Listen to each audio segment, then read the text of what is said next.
आदाब हाजरीन।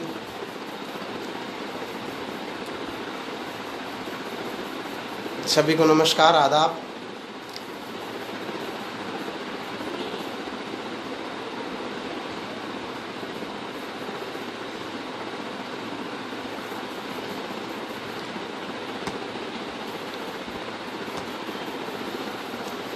सभी को नमस्कार, आदाब। मैं दिनेश शर्मा। सबसे पहले धन्यवाद करना चाहूँगा डॉक्टर नवीन सोलंकी जी का, जिन्होंने ये आमंत्रण मुझे दिया और ये मौका मुझे दिया कि मैं आप सबसे रूबरू हो सकूं। और गिरती हुई दीवार का हमदर्द हूँ यारो के पेज की पूरी टीम का मैं आभार प्रकट करता हूँ।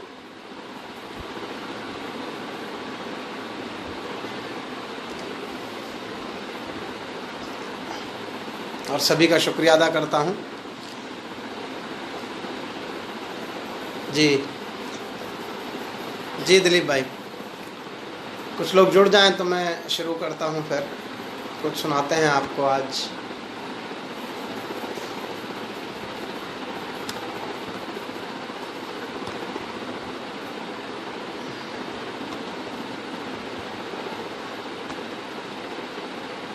जी जी जी, बहुत बहुत शुक्रिया पूरी टीम का। जी जी, बहुत शुक्रिया।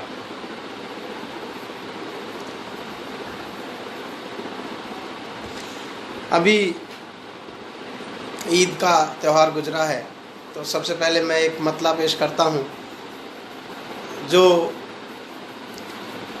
कुछ ही समय पहले हुआ था। अप्रैल के महीने में एक मतला कहा था, वो अभी ईद का त्यौहार गुजरा है, उस पर वो बिल्कुल जो है उसकी बधाई से मैं शुरू करता हूँ।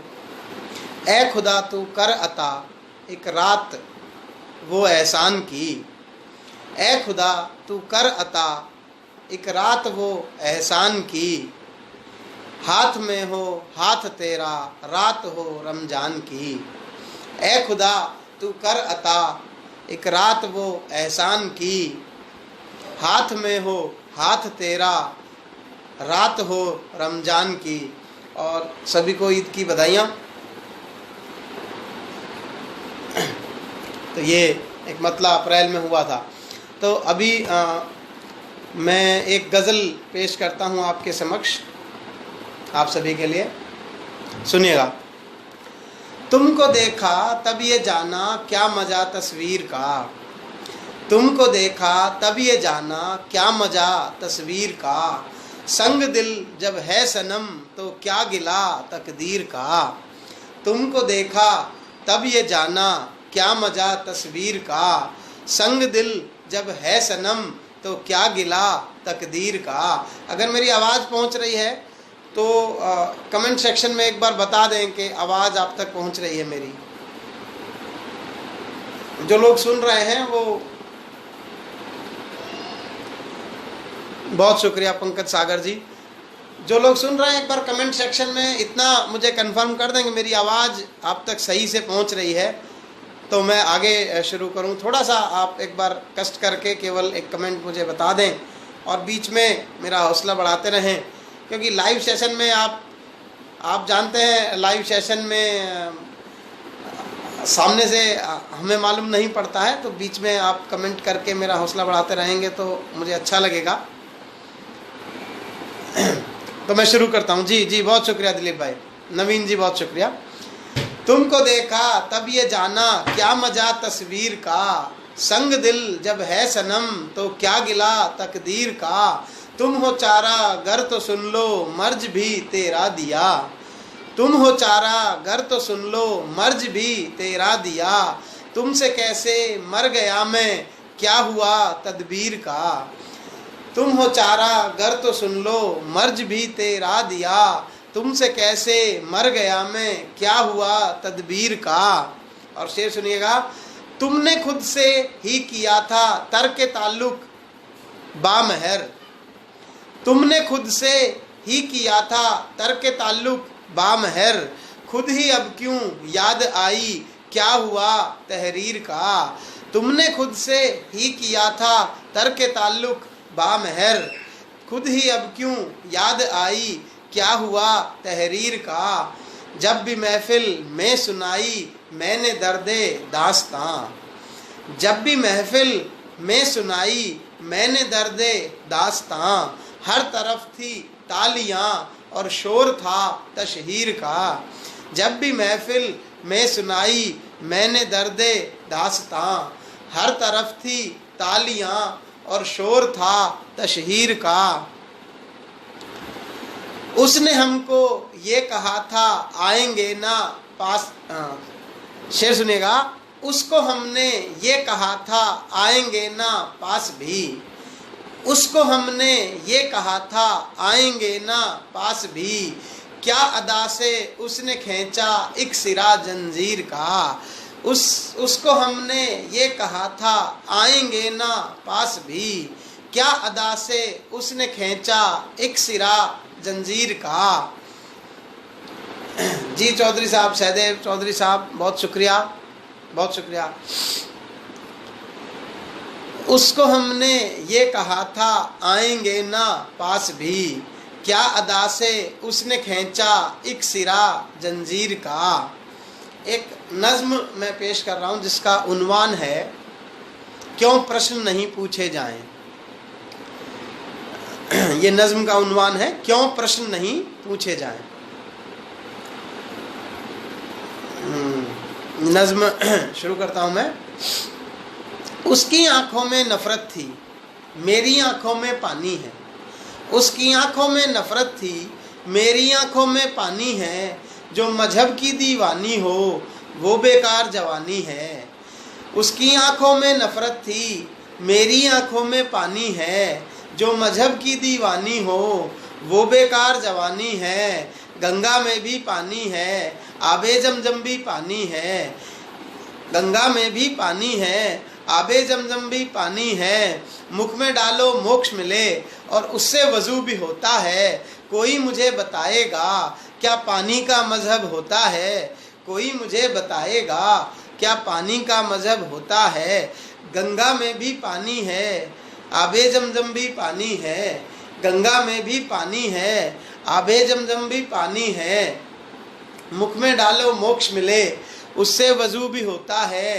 कोई मुझे बताएगा क्या पानी का मजहब होता है। और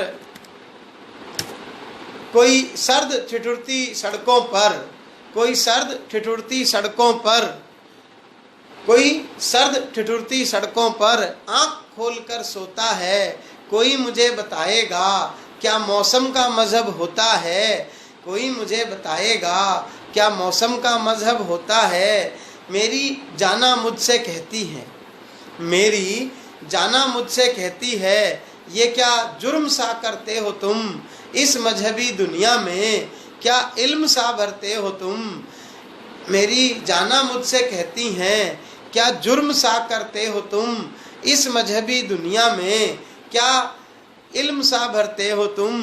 रोजी रोटी साफ हवा और पानी की बात तो करता हूँ मैं। हाँ अगर ये जुर्म है तो जुर्म ही करता हूँ मैं। हाँ अगर ये जुर्म है तो जुर्म ही करता हूँ मैं। सत्ता के गलियारों को कब तक खून से हम रंगे जाएं। सत्ता के गलियारों को कब तक खून से हम रंगे जाएं। क्यों प्रश्न नहीं पूछे जाएं, क्यों प्रश्न नहीं पूछे जाएं। ये नज्म थी जिसका उन्वान था क्यों प्रश्न नहीं पूछे जाएं।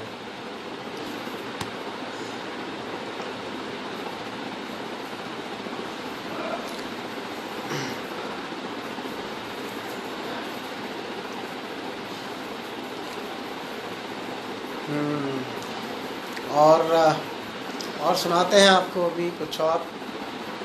एक गज़ल और पेश करता हूँ मैं आपके सामने। एक बिल्कुल नए लहजे की गज़ल है, बिल्कुल एक नए तरीके का शेर है जो आपने कभी सुना नहीं होगा इससे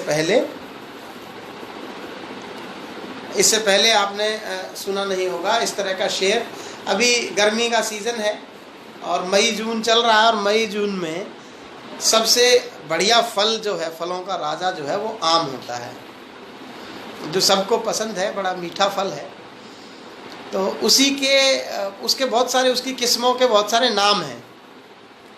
उसकी किस्मों के नामों से मैंने ये गज़ल जो है निकाली है, शुरू की है। इसका मतला देखिए और इसके 2-3 शेर और देखिए। हाफुस दशहरी बादामी या चौसा भी हो सकता था। हाफुस दशहरी बादामी या चौसा भी हो सकता था। हाफुस दशहरी बादामी या चौसा, ये आम की किस्मों के नाम हैं। हाफुस दशहरी बादामी या चौसा भी हो सकता था, इन सब से मीठा तो तेरा बोसा भी हो सकता था। हाफुस दशहरी बादामी या चौसा भी हो सकता था, इन सब से मीठा तो तेरा बोसा भी हो सकता था। तूने छुपन छुपाई खेली भीड़ भरे उस मेले में। तूने छुपन छुपाई खेली भीड़ भरे उस मेले में। तूने बिल्कुल ना सोचा के लड़का भी खो सकता था। तूने छुपन छुपाई खेली भीड़ भरे उस मेले में। तूने बिल्कुल ना सोचा के लड़का भी खो सकता था। बाद वसल ओ जाने मन रात सड़क और तन्हाई। शेर देखें। बाद वसल ओ जाने मन रात सड़क और तन्हाई। तेरे साथ जो हंसता था वो लड़का भी रो सकता था। बाद वसल ओ जाने मन रात सड़क और तन्हाई। तेरे साथ जो हंसता था वो लड़का भी रो सकता था। गगन चूमते सपने थे और पापा की चाहत भी थी। गगन चूमते सपने थे और पापा की चाहत भी थी। तेरे प्यार में ना पड़ता तो वो क्या नहीं हो सकता था। तेरे प्यार में नहीं पड़ता तो क्या नहीं वो हो सकता था। गगन चूमते सपने थे। हाफुस दशहरी बादामी या चौसा भी हो सकता था, इन सब से मीठा तो तेरा बोसा भी हो सकता था।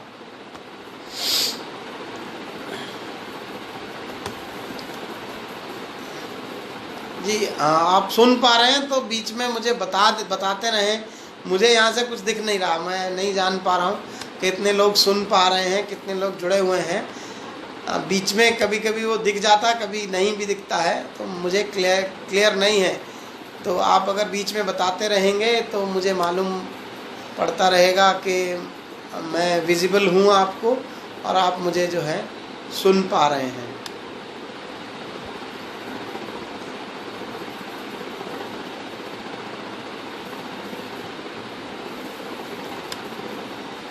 पंकज शर्मा परिंदा, जी जी बहुत शुक्रिया पंकज जी, बहुत शुक्रिया आपका।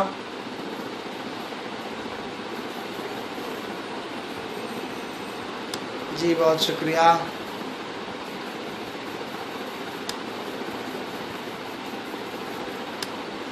जी मैं कुछ और पेश करता हूँ अभी आपको।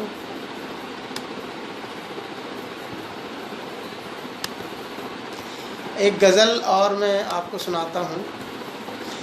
मेरी कहानी जो होने लगोगे, मेरी कहानी जो होने लगोगे, रातों को उठ उठ के रोने लगोगे। शेर देखें। मेरी कहानी जो होने लगोगे, रातों को उठ उठ के रोने लगोगे। मुझसे कहा था कि पीना नहीं तुम। मेरी कहानी जो होने लगोगे, रातों को उठ उठ के रोने लगोगे। मुझसे कहा था कि पीना नहीं तुम। मुझसे कहा था कि पीना नहीं तुम मुझको छोड़ोगे पीने लगोगे।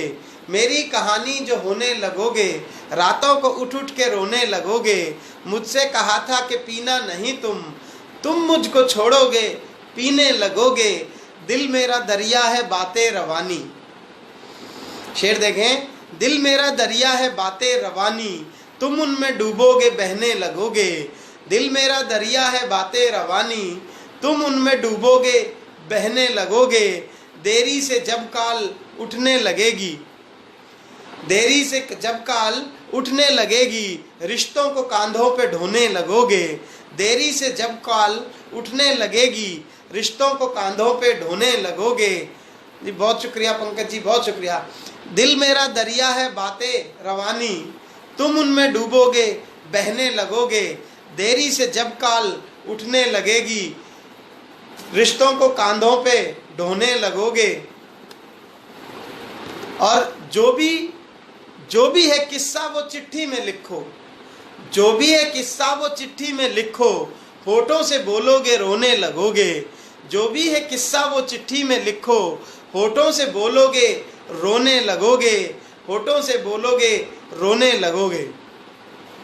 दिल मेरा दरिया है बातें रवानी, तुम उनमें डूबोगे बहने लगोगे, तुम उनमें डूबोगे बहने लगोगे। देरी से जब काल उठने लगेगी, रिश्तों को कांधों पे ढोने लगोगे।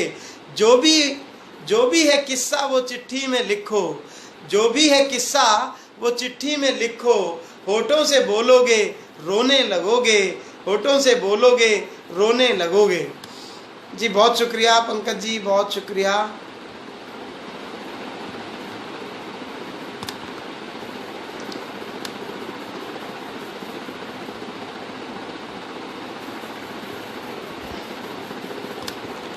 एक गजल मैं आपको तंजो मिजा में सुनाता हूँ। मिजा में सुनिए, मजाइया गजल आपको सुनाता हूँ एक। फिर आपको कुछ सीरियस नोट पे भी सुनाएंगे, कुछ मजाइया गजल आप सुनिए। बहुत खूबसूरत गजल है, बहुत मजाइया, बहुत मजा आपको आएगा इसमें। ख्याल सारे खो चुके हैं तेरे प्यार में। शेर सुनिए। ख्याल सारे खो चुके हैं तेरे प्यार में, बोतलें खाली पड़ी हैं बियर बार में। ख्याल सारे खो चुके हैं तेरे प्यार में, बोतलें खाली पड़ी हैं बियर बार में। तरन्नुम में गज़ल गाने का ये फ़ायदा तो है। ख्याल सारे खो चुके हैं तेरे प्यार में, बोतलें खाली पड़ी हैं बियर बार में। तरन्नुम में गज़ल गाने का ये फ़ायदा तो है। एक ही मिसरे को पढ़ूं 4 बार में, एक ही मिसरे को पढ़ूं 4 बार में। ख्याल सारे खो चुके हैं तेरे प्यार में, बोतलें खाली पड़ी हैं बियर बार में। तरन्नुम में गज़ल गाने का ये फ़ायदा तो है। एक ही मिसरे को पढ़ूं 4 बार में, एक ही मिसरे को पढ़ूं 4 बार में। जिनके लिए महफिल में हमने शेर थे पढ़े, जिनके लिए ये आजकल होता है मंचों पे, आजकल ये हो ही रहा कि शायरी कम हो रही है आजकल, छींटा कसी ज़्यादा होती है मंचों पर। तो ये कुछ ऐसे ही लोग जो अपने विशेष लक्ष्य लेकर के मंचों पर आते हैं, उनके लिए ये शेर है। सुनिएगा।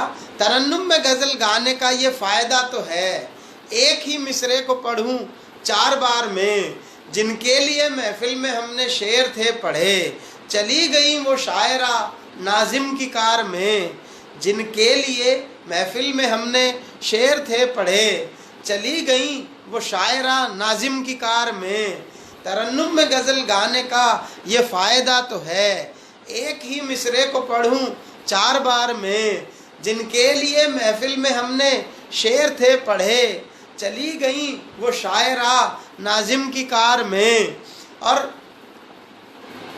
चली गई वो शायरा नाजिम की कार में। बहुत शुक्रिया नवीन जी, बहुत शुक्रिया पंकज शर्मा जी, बहुत शुक्रिया। जिनके लिए महफिल में हमने शेर थे पढ़े। चली गई वो शायरा नाजिम की कार में।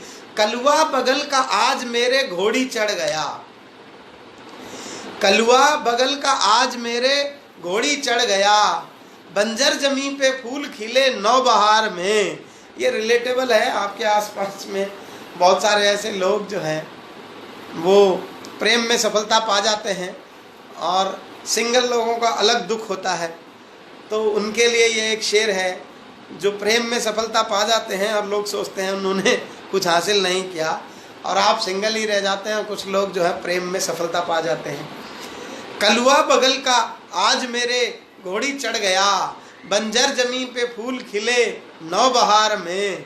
कलवा बगल का आज मेरे घोड़ी चढ़ गया, बंजर जमीन पे फूल खिले नौबहार में। बनाए किसी ने ताज मगर ये भी कम नहीं। सब जो है अपने अपने हिसाब से अपनी अपनी क्षमता के अनुसार अपने प्रेम में त्याग करते हैं। तो कुछ लोगों का त्याग कैसा हो सकता है और कुछ लोग प्रेम में क्या करते हैं, उसकी तुलना इस शेर में की है। और अपने अपनी क्षमता अनुसार जो है ना, सबका त्याग महत्वपूर्ण है। प्रेमी अपने प्रेम में क्या क्या करता है वो इस शेर से समझिए।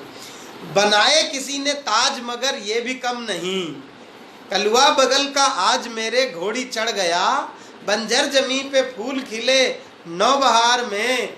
बनाए किसी ने ताज मगर ये भी कम नहीं, सिगरेट किसी ने छोड़ दी है तेरे प्यार में। सिगरेट किसी ने छोड़ दी है तेरे प्यार में। बनाए किसी ने ताज मगर ये भी कम नहीं, सिगरेट किसी ने छोड़ दी है तेरे प्यार में। जी बहुत शुक्रिया, बहुत शुक्रिया।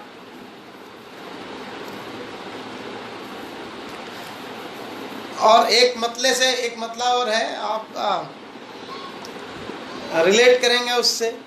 अक्सर क्या होता है ना कि लोग जो है वो साथ रहने का दिखावा करते हैं। तो एक मतला पेश करता हूँ। वैसे तो तेरे साथ साथ ही रहेंगे लोग, वैसे तो तेरे साथ साथ ही रहेंगे लोग, गिरेगा सिर्फ तू और यही करेंगे लोग। वैसे तो तेरे साथ साथ ही रहेंगे लोग, गिरेगा सिर्फ तू और यही करेंगे लोग। एक मतला, एक शेर और देखें। तस्वीर का फन है खामोशी। तस्वीर, एक मतला शेर देखें, शेर देखें। तस्वीर का फन है खामोशी, मुफलिसी का दहन है खामोशी। तस्वीर का फन है खामोशी, मुफलिसी का दहन है खामोशी। तस्वीर का फन है खामोशी, मुफलिसी का दहन है खामोशी। हाकिम का करबद्ध है फरमान, हाकिम का करबद्ध है फरमान, शर्ते दवाम का मन है खामोशी। तस्वीर का फन है खामोशी, मुफलिसी का दहन है खामोशी। हाकिम का करबद्ध है फरमान, शर्ते दवाम का मन है खामोशी। अभी आपने देखा, अभी मजदूरों ने पलायन किया। और मजदूर एक ऐसा वर्ग है जो सबसे ज़्यादा पीड़ित होता है किसी भी बुरी स्थिति में। तो उन्हीं के दर्द को बयान करती हुई एक छोटी बहर की गज़ल हमने लिखी है। तो वो छोटी बहर की गज़ल आपको पेश करते हैं। मज़दूरों का दर्द बयान करती हुई एक गज़ल है कि वो पलायन करता है और उस पलायन के दौरान भी वो किसी पे सवाल नहीं उठाता। वो अपने दर्द को अपने सीने में दबा के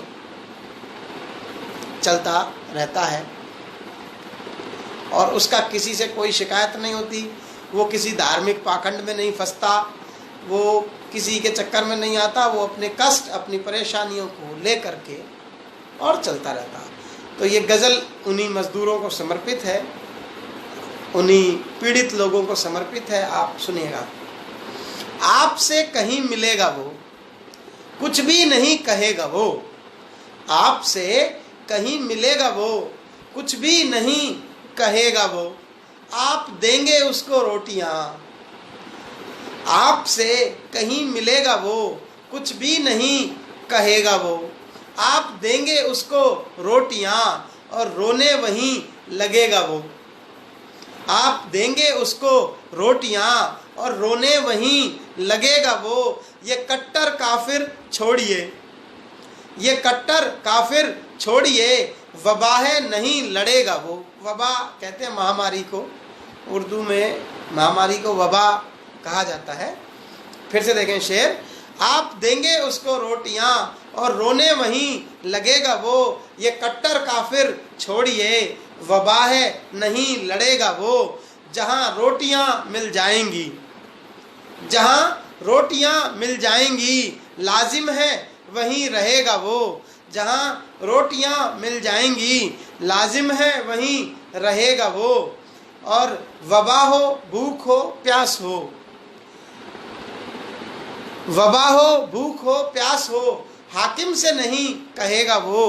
वबा हो, भूख हो, प्यास हो हाकिम से नहीं कहेगा वो, बेवफा है वक्त मजदूर का, बेवफा है वक्त मजदूर का, भूख का हमनशी रहेगा वो, भूख का हमनशी रहेगा वो। जी नवीन जी बहुत शुक्रिया। अमित अरोड़ा जी कह रहे हैं मुद्दा क्या है? मुद्दा कुछ नहीं है सर, मजदूरों को समर्पित ये गजल थी कि वो पलायन करते हैं तो वो अपने दर्द को लेकर के चलते हैं, तो उन्हीं को समर्पित ये गजल पेश की गई और कुछ नहीं है। एक नज्म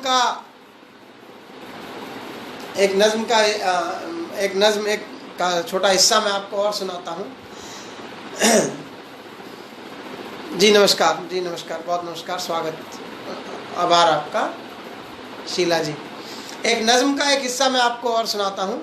जिंदा है लेकिन हम बेशक, जिंदा है लेकिन हम बेशक मौत से यारी करते हैं, जिंदा है लेकिन हम बेशक मौत से यारी करते हैं, लाश बदन की एक नौका और ख्वाब सवारी करते हैं, जिंदा है लेकिन हम बेशक मौत से यारी करते हैं, लाश बदन की एक नौका और ख्वाब सवारी करते हैं, तुम चुपके से आ जाते हो और शब्बर मुझे सताते हो, तुम चुपके से आ जाते हो और शब्बर मुझे सताते हो, माथे को सहलाते हो फिर पलकों में छिप जाते हो, माथे को सहलाते हो फिर पलकों में छिप जाते हो, जिंदा है लेकिन हम बेशक मौत से यारी करते हैं, लाश बदन की एक नौका और ख्वाब सवारी करते हैं, जिंदा है लेकिन हम बेशक मौत से यारी करते हैं, लाश बदन की एक नौका और ख्वाब सवारी करते हैं, तुम चुपके से आ जाते हो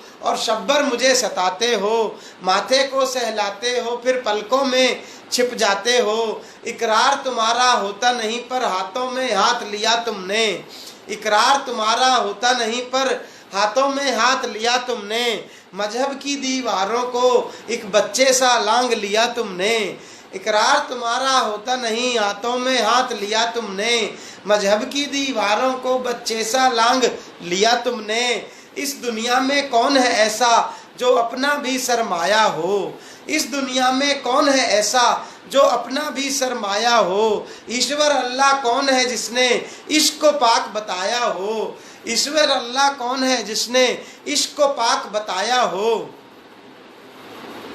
ईश्वर अल्लाह कौन है जिसने इश्क को पाक बताया हो, मंदिर में बैठा एक पंडित तो इसको पाक बताता है, मंदिर में बैठा एक पंडित तो इसको पाप बताता है, इश्क जहन पे हो तारी ये मुल्ला जी फरमाता है, मीठे पानी की झीलों को हम अश्कों से खारी करते हैं, मीठे पानी की झीलों को हम अश्कों से खारी करते हैं, लाश बदन की एक नौका और ख्वाब सवारी करते हैं, लाश बदन की एक नौका और ख्वाब सवारी करते हैं। एक जी मन्नू अखिरिया जी बहुत शुक्रिया, बहुत शुक्रिया, बहुत शुक्रिया। नवीन जी कह रहे हैं मनु जी बहुत शुक्रिया, बहुत शुक्रिया। कामायनी से जरूर सुना जी, बिल्कुल बिल्कुल थोड़ा जरूर सुनाएंगे, कामायनी का एक छोटा प्रसंग जरूर सुनाएंगे, जरूर सुनाएंगे सर, बिल्कुल जी जी जी। मैं आपको एक कविता सुनाता हूँ। अभी तो मैं गज़ल और नज़्में मैंने आपको सुनाई, मैं आपको और एक कविता सुनाता हूँ। मैं आज़ाद होना चाहता हूँ, इसका कविता का शीर्षक है मैं आज़ाद होना चाहता हूँ। ये हिंदी कविता है, मैं आज़ाद होना चाहता हूँ। और इस कविता के आखिर में जाकर के आप पहुँच जाएंगे कि इसका विषय क्या है। मैं आज़ाद होना चाहता हूँ उस पूर्वाग्रह से कि मैंने ये शहर बसाया है, मैं आज़ाद होना चाहता हूँ उस पूर्वाग्रह से कि मैंने शहर बनाया है, बनाई हैं ये गगनचुंबी इमारतें और बनाई हैं सड़कें और हर वो सशक्त पहचान शहर की जो मुझे कभी सशक्त न कर सकी। अगर ये सब मैंने बनाया है तो मैं कहाँ हूँ? अगर मैंने ये सब बनाया है तो मैं कहाँ हूँ? मैं तो हूँ उन गगनचुंबी इमारतों के पास से बह रही नालियों के नज़दीक, उन सशक्त पहचानों के बाहर भी मिल जाऊंगा। मौसमी जो आपने बनाया हो उसका आपसे संबंध रहता है, पर मेरा संबंध शहर से कहाँ है? मेरी पहचान तो आज भी वही गांव है जहाँ से मैं आया हूँ पलायन करके, और मैं वहाँ ना भी जाना चाहूँ तो भी शहर का संबंध मुझसे स्थापित नहीं हो पाता।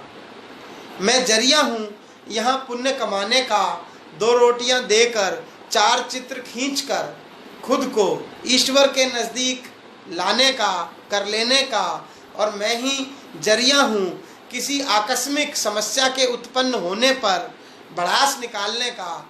कोई चाहता ही नहीं कि मैं और मेरी पहचान खत्म हो जाए, ताकि उनकी पहचान बनी रहे मेरे सापेक्ष। इसलिए मैं इस शहर के अपने चेहरे पर किवाड़ भेड़ने से पहले चल देता हूँ वहीं जहाँ मेरी पहचान जिंदा है। मैं आज़ाद होना चाहता हूँ, मैं गांव जाना चाहता हूँ, मैं मज़दूर हूँ, मैं आज़ाद होना चाहता हूँ और मैं गांव जाना चाहता हूँ। जी जी, बहुत बहुत शुक्रिया नवीन जी, बहुत शुक्रिया आपका। एक मतला और देखें। अच्छा, मैं आपको अपना एक शेर सुनाता हूँ।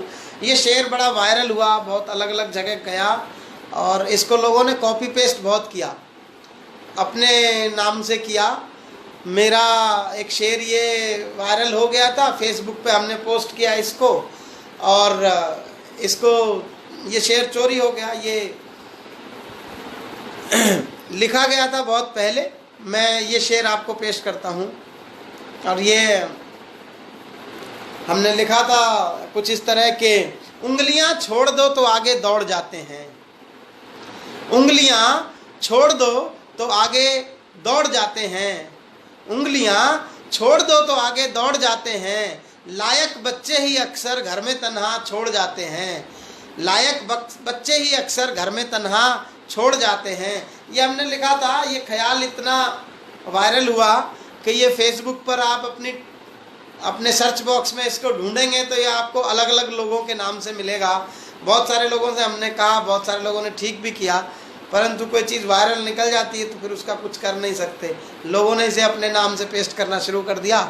ये इतना पसंद किया गया ये ख्याल कि उंगलियां छोड़ दो तो आगे दौड़ जाते हैं, लायक बच्चे ही अक्सर घर में तन्हा छोड़ जाते हैं, उंगलियां छोड़ दो तो आगे दौड़ जाते हैं, लायक बच्चे ही अक्सर घर में तन्हा छोड़ जाते हैं।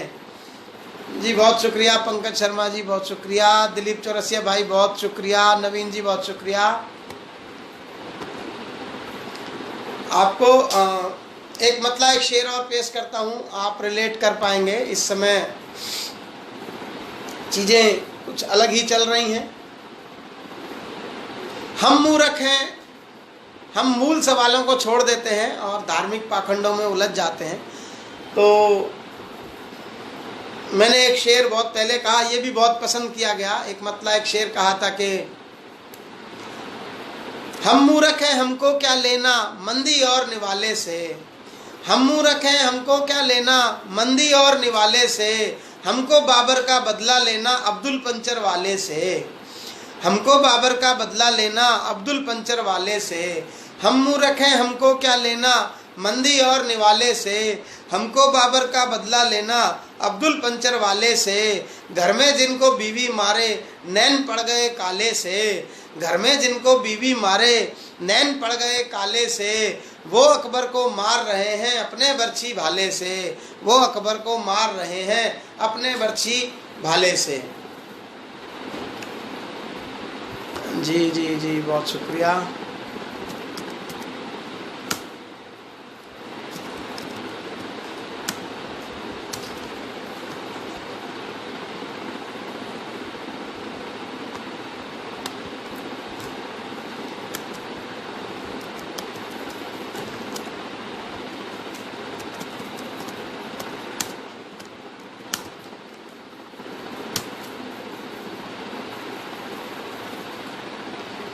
जी जी, बहुत शुक्रिया आपका, बहुत शुक्रिया, बहुत शुक्रिया नवीन जी, चौरसिया दिलीप भाई, बहुत शुक्रिया।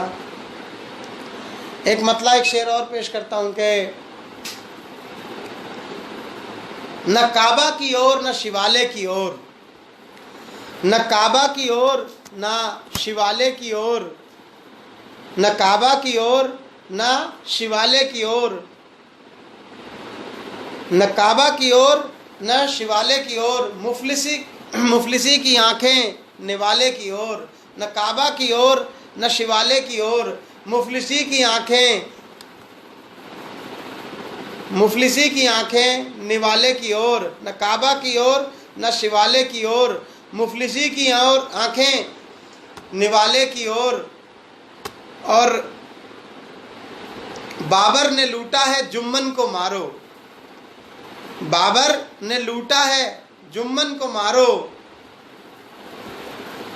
बाबर ने लूटा है जुम्मन को मारो, भले देश जाए दिवाले की ओर, भले देश जाए दिवाले की ओर, किताबों में ढूंढो नया रास्ता है, किताबों में ढूंढो नया रास्ता है, अंधेरों से निकलो उजाले की ओर, अंधेरों से निकलो उजाले की ओर। जी बहुत शुक्रिया।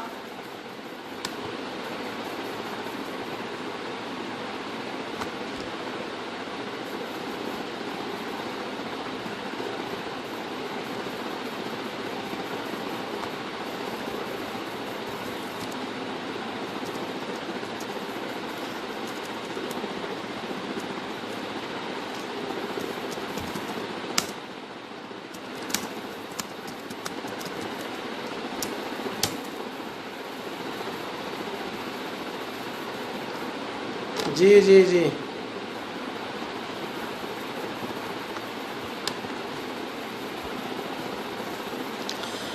एक गज़ल और मैं पेश करता हूँ। 2018 में ये गज़ल हमने कही थी और ये बड़ी पसंद की गई, पुरानी गज़ल है एक ये। नफ़रतों से नहीं प्यार से आ जाएगा, नफ़रतों से नहीं प्यार से आ जाएगा, तजुर्बा मेरे दोस्त एतबार से आ जाएगा, नफ़रतों से नहीं प्यार से आ जाएगा, तजुर्बा मेरे दोस्त एतबार से आ जाएगा। तुम बनाते रहो बुत विचारों के, तुम बनाते रहो बुत विचारों के, कोई उनको तोड़ेगा सरकार में आ जाएगा, नफ़रतों से नहीं प्यार से आ जाएगा, नफ़रतों से नहीं प्यार से आ जाएगा, तजुर्बा मेरे दोस्त एतबार से आ जाएगा, नफ़रतों से नहीं प्यार से आ जाएगा, तजुर्बा मेरे दोस्त एतबार से आ जाएगा। तुम बनाते रहो बुत विचारों के, कोई उनको तोड़ेगा सरकार में आ जाएगा, कोई उनको तोड़ेगा सरकार में आ जाएगा। तेरी मेरी इसकी उसकी तकरार में आ जाएगा, तेरी मेरी इसकी उसकी तकरार में आ जाएगा। ये सियासत का झगड़ा है घर बार में आ जाएगा, तेरी मेरी इसकी उसकी तकरार में आ जाएगा। ये सियासत का झगड़ा है घर बार में आ जाएगा। वो कह रहा है तुम लड़ाते रहो हिंदू को मुसलमान से, वो कह रहा है तुम लड़ाते रहो हिंदू को मुसलमान से। किसका किसका कौन मरा अखबार में आ जाएगा, किसका किसका कौन मरा अखबार में आ जाएगा।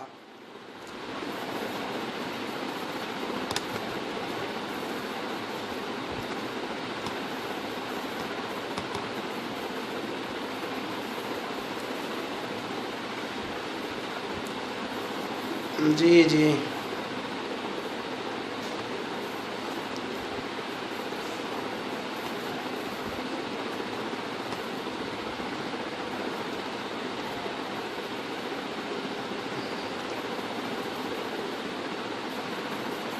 जी नवीन जी बहुत शुक्रिया, बहुत शुक्रिया दिलीप भाई, बहुत शुक्रिया।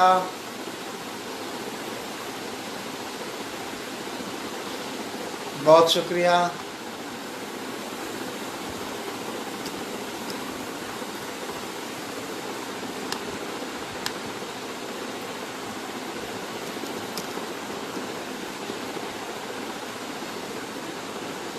जी जी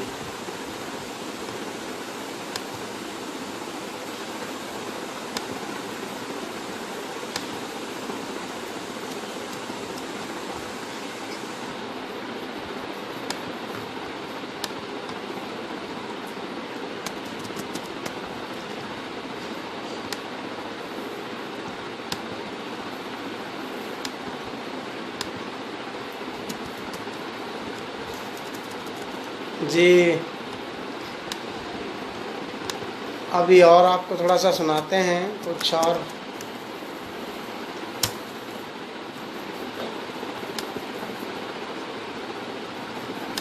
जी जी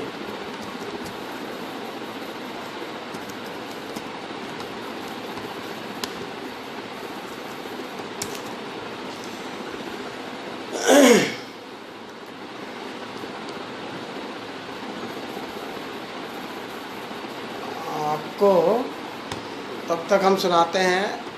अभी नवीन जी कह रहे थे थोड़ा सा जो है कामायनी को सुनाया जाए आपको। तो कामायनी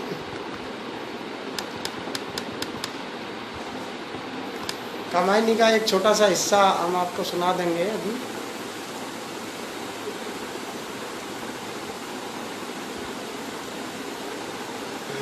और क्या मैं सुनाऊं आपको कुछ।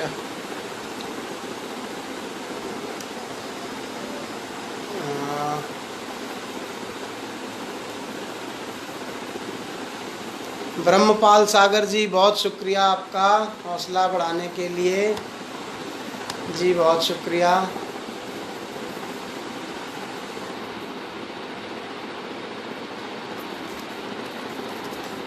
जी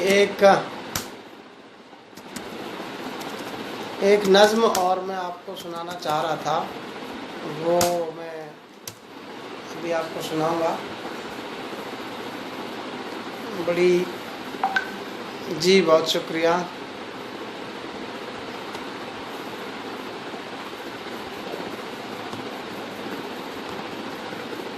जी जी जी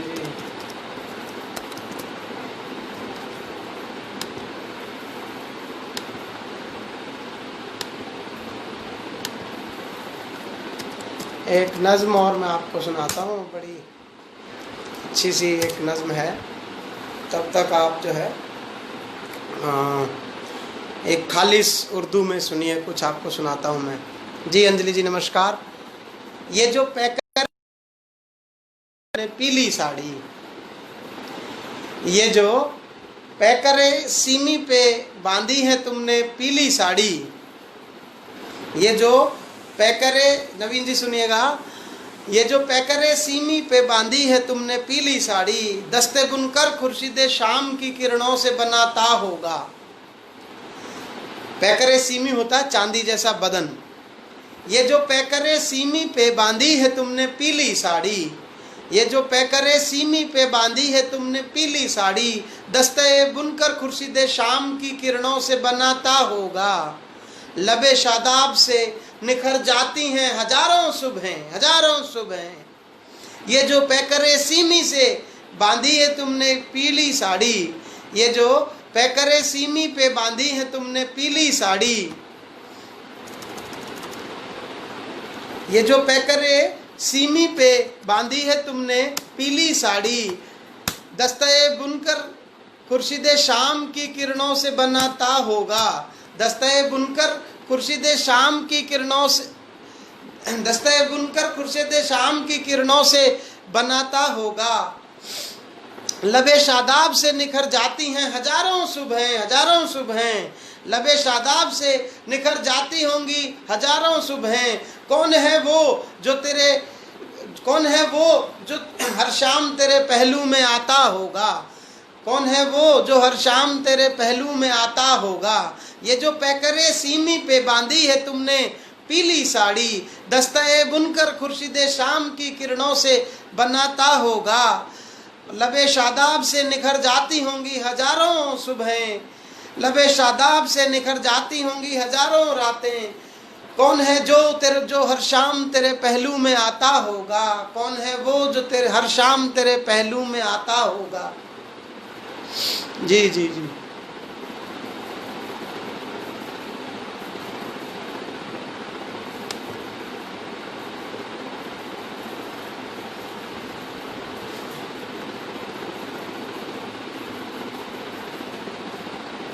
जी अभी आपको मैं जो सुनाना चाह रहा था वो आइटम, मेरी नज़्म जो है शायद कहीं गुम हो गई है कि पता नहीं कहाँ क्या हुआ उसको, मैं एक बार देख लूँ।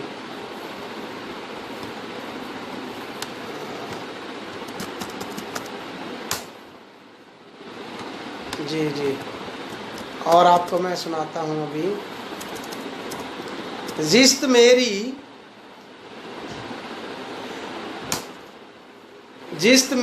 कुछ यूं भी सजा पाए, जिस्त मेरी कुछ यूं भी सजा पाए, या तो तू लौट के आए या के कज़ा आए। जिस्त मेरी कुछ यूं भी सजा पाए, या तो तू लौट के आए या के कज़ा आए। और रूह को मिली है नई कबां, इसमें क्या लज्जत है। जिस्त मेरी कुछ यूं भी सजा पाए, या तो तू लौट के आए या के कज़ा आए, या तो तू लौट के आए या के कज़ा आए। रूह को मिली है नई कबां, इसमें क्या लज्जत है। रूह को मिली है नई कबां, इसमें क्या लज्जत है। बदन को कोई ओढ़े बदन तो मज़ा आए, बदन को कोई ओढ़े बदन तो मज़ा आए। मैं पंखा कर देता हूँ बंद, अंजलि जी कह रही है पंखा बंद कर दी, मैं करता हूँ। 1 मिनट आप दीजिए मुझे।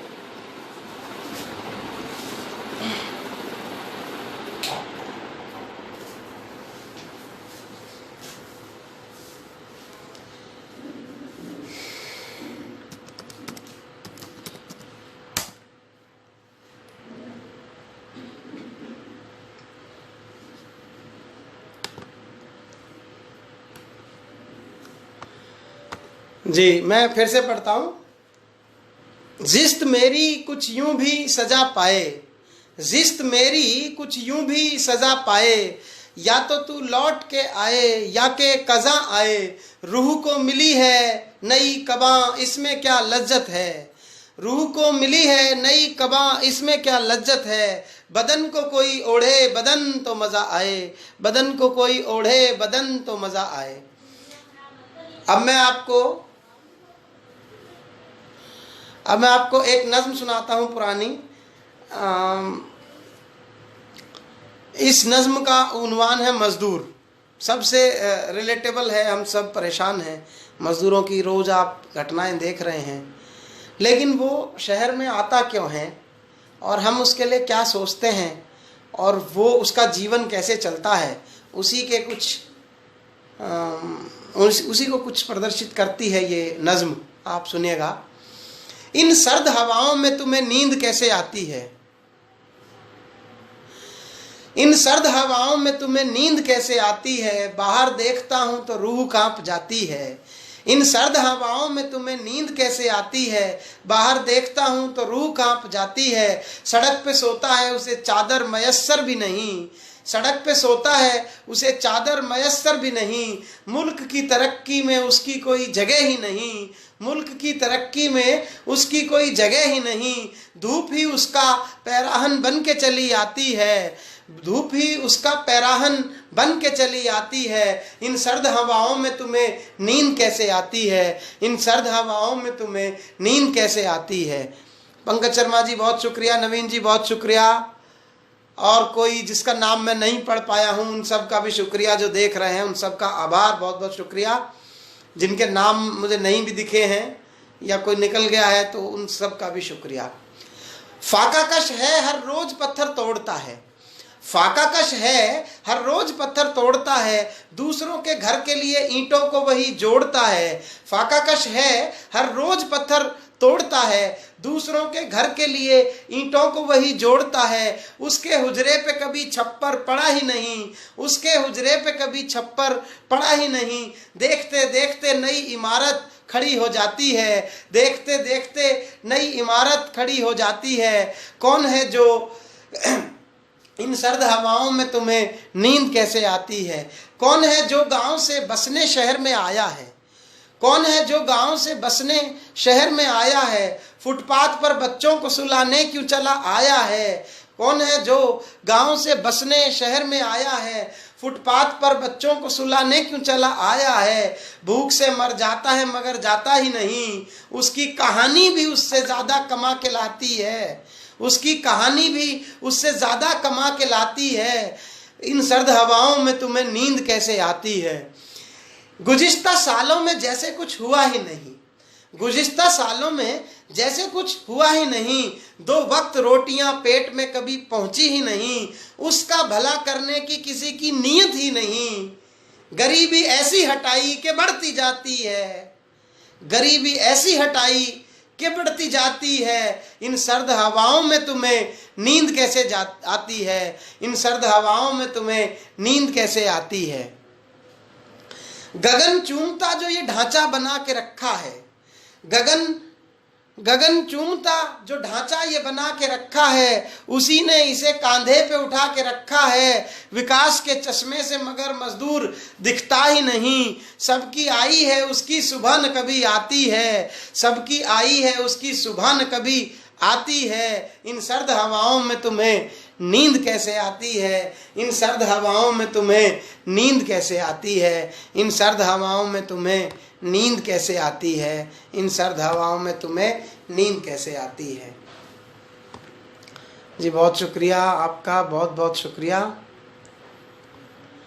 अब आपको हम सुनाते हैं, अब बहुत समय हो गया, लगभग 1 घंटा हो गया है। आपको मैं अब कामायनी का कुछ हिस्सा सुना देता हूँ और मैं फिर आपसे विदा लेता हूँ। कामायनी का नवीन जी कह रहे थे कि कामायनी के बारे में कुछ बताएं और कुछ सुनाएं। कामायनी जयशंकर प्रसाद जी का एक महाकाव्य है। मैं आपको कामायनी के विषय में बताता हूँ थोड़ी सी उसकी व्याख्या थोड़ी सी करनी पड़ेगी 2 मिनट की, नहीं तो आप कनेक्ट नहीं कर पाएंगे, आप उसको जान नहीं पाएंगे, समझ नहीं पाएंगे। कामायनी एक महाकाव्य है जिसके 15 सर्ग हैं। 1936 में ब्रह्मपाल सागर जी बहुत शुक्रिया, बहुत शुक्रिया। पंकज शर्मा जी बहुत शुक्रिया, जीत पारिक जी बहुत शुक्रिया, अंजलि जी बहुत शुक्रिया, चौरसिया भाई बहुत शुक्रिया, मनु जी बहुत शुक्रिया और नवीन जी बहुत आभार। तो कामायनी 1936 में जयशंकर प्रसाद जी ने इसकी रचना की थी। लगभग 8 साल उनकी तपस्या के बाद कामायनी की रचना हुई। ये एक महाकाव्य है। 15 सर्ग इसके हैं और इन 15 सर्गों में उन्होंने मानव की मनोवृत्तियों के हिसाब से इन सर्गों के नाम रखे हैं। और इसकी मुख्यतः कहानी 3 पात्रों के बीच में घूमती है, मनु, श्रद्धा और ईड़ा। ईड़ा बुद्धि का प्रतीक है, मनु मन का प्रतीक है, जो चंचलता है मन की होती है तो वो मन का प्रतीक है। ईड़ा जो है वो बुद्धि का प्रतीक है और श्रद्धा जो है वो काम का प्रतीक है इसमें। और इसमें संसार जब नष्ट हो जाता है जल प्लावन की घटना में, हर तरफ पानी ही पानी फैल जाता है हर तरफ, और तब इस घटना में दोबारा सृष्टि की रचना मनु के माध्यम से किस तरह से होती है वो इस कथा काव्य में जयशंकर प्रसाद जी ने लिख दिया है। हिंदी काव्य का उपनिषद कामायनी को कहा जाता है, हिंदी काव्य का उपनिषद जो है वो कामायनी को कहा जाता है। और इसे हिंदी काव्य की गीता भी कहा जाता है। हिंदी काव्य का कोई ऐसा हिस्सा नहीं है जो इसका महाकाव्य ने नहीं छुआ है और आप उससे नहीं सीख सकते हैं। तो इसका एक छोटा सा हिस्सा मैं यहाँ पढ़ूंगा। इसका मैं पाठ कर रहा हूँ शब्द संगम के पेज से और इस समय चल रहा है वहाँ, और मैं 10वें सर्ग में हूँ वहाँ। 10वां सर्ग आज मैंने पढ़ा था और शब्द संगम के पेज पे इसका लाइव पाठ चल रहा है। और अगर संभव हुआ और आप लोग सुनना चाहेंगे तो कामायनी का पाठ इस पेज से भी आपके से हम कर देंगे, जैसी भी वो चीज़ें हों।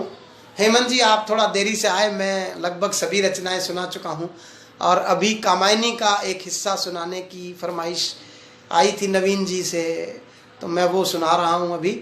और गज़लें मैं सुना चुका हूँ, आपको इस वीडियो में रिवाइंड करके शायद सुननी पड़े थोड़ी देर बाद जब ये ख़त्म हो जाएगा। तो मैं छोटा सा हिस्सा कामायनी का पढ़ता हूँ और उसकी व्याख्या मैं आपको करता हूँ। आप चित्रण देखिए। मनु, इसकी घटना प्रथम सर्ग का नाम है चिंता। उसमें क्या होता है, मनु जो है जल प्लावन के बाद, जल प्लावन की घटना में एक हिम शिखर पर जाकर बैठ जाते हैं और चिंता मग्न हो जाते हैं कि इस सृष्टि का विनाश हो गया, हर तरफ जो है पानी ही पानी है और अब इस सृष्टि की में क्या आगे होगा। और वो देवों की, मानवों की के अतीत में उलझे हुए हैं और बड़े परेशान हैं, और वो एक हिम शिखर पर बैठे हुए हैं, और वहां से ये चित्रण शुरू होता है। हिमगिरी के उतुंग शिखर पर बैठ शिला की शीतल छां, हिमगिरी के उतुंग शिखर से बैठ शिला की हिमगिरी के उतुंग शिखर पर बैठ शिला की शीतल छां, एक पुरुष भीगे नयनों से देख रहा था प्रलय प्रवाह, नीचे जलता ऊपर हिमता एक तरलता एक सघन, नीचे जलता ऊपर हिमता एक तरलता एक सघन, एक तत्व की ही प्रधानता कहो उसे जड़िया चेतन। हिमगिरी के उतुंग शिखर पर बैठ शिला की शीतल छां, हिमगिरी के उतुंग शिखर पर बैठ शिला की शीतल छां, एक पुरुष भीगे नयनों से देख रहा था प्रलय प्रवाह, नीचे जलता ऊपर हिमता एक तरलता एक सघन, एक तत्व की ही प्रधानता कहो उसे जड़िया चेतन। दूर दूर तक विस्तृत था हिम, स्तब्ध उसी के हृदय समान, नीरवता सी शिला चरण में टकराता फिर पवमान, तरुण तपस्वी सावे बैठा साधन करता सुर शमशान। दूर दूर तक विस्तृत था हिम, स्तब्ध उसी के हृदय समान, नीरवता थी शिला चरण में टकराता फिर पवमान, तरुण तपस्वी सावे बैठा साधन करता सुर शमशान, नीचे प्रलय सिंधु लहरों का होता था सकरुण अवसान। उस तपस्वी से लंबे थे देवदारू दो चार खड़े, हुए हिम धवल जैसे पत्थर बन ठिठुरे रहे अड़े, अवयव की थी दृढ़ मांसपेशियां, ऊर्ज स्विता वीर्य पार, स्विफ्ति सराएं स्वस्थ रक्त का होता था जिनमें संचार, चिंता कातर बदन हो रहा पौरुष जिसमें ओत प्रोत, उधर उपेक्षा मैं यौवन का बहता भीतर मधुमय स्रोत्र, बंधी महाबट से नौकाती सूखे थी अब पड़ी रही, उतर चला था वह जल प्लावन और निकलने लगी मही, निकल रही थी मर्म वेदना करुणा विकल कहानी सी, वहां अकेली प्रकृति सुन रही हस्ती सी पहचानी सी। ये छोटा सा हिस्सा मैंने कामायनी का पढ़ा, इससे आप कामायनी के स्तर का अंदाजा लगाइए। इसमें वो हिमगिरी के शिखर पर बैठ करके चिंतामग्न होकर के सोच रहे हैं, एक नौका वहां बंधी पड़ी है, प्रकृति की हंसी उनको सुनाई दे रही है, और अंदर से वो बड़े परेशान हैं, विकल हैं, और वो अकेलेपन से बोरियत महसूस कर रहे हैं वहाँ पर, और वो उस निर्जन क्षेत्र में अकेले बैठे हैं और अपने अतीत को और देवों के अतीत को याद कर रहे हैं, और इसी चिंता में वो घुले जा रहे हैं, और उन्हें इस समय किसी के साथ की आकांक्षा होने लगती है, वो चाहने लगते हैं कि उन्हें किसी का साथ मिले और वो जीवन पथ पर आगे बढ़ें। ये छोटे से हिस्से का इस तरह का कथानक है। तो इसके 15 सर्ग हैं, ये बहुत बड़ा है, और एक दिन में ये हो भी नहीं सकता है, प्रतिदिन ज़्यादा से ज़्यादा एक सर्ग इसका आप पढ़ सकते हैं, और क्योंकि व्याख्या भी मैं करता हूँ उसकी, क्योंकि इसको काव्य को केवल पढ़ के आप नहीं समझ सकते हैं, तो उसकी व्याख्या भी करनी पड़ती है। तो ये नवीन जी के